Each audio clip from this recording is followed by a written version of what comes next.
Hello জান, তুমি কই? রাস্তাতে হাইটা যাইতেছি, দুইটা ছেলে আমার দিকে আশি করতেছে, ইপটিজিং করতেছে আমারে। তুমি চালো আসো। ঠিক, আমি থাকতে তোমার ইফটিজিং করতেছে, তুমি কই আছো ঠিকানাটা বলো। अच्छा। ও আচ্ছা, তুমি দাঁড়াও, আমি এখনই আইতাছি। বুঝছো? চল।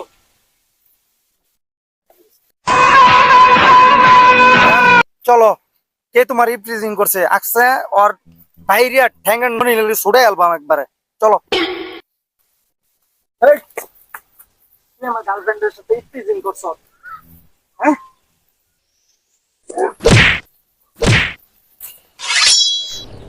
চলমান ঘটে যাওয়া একটি ঘটনা আপনাদের মাঝে তুলে ধরার চেষ্টা করেছি। আশা করি আপনাদের দেখে ভালো লাগবে।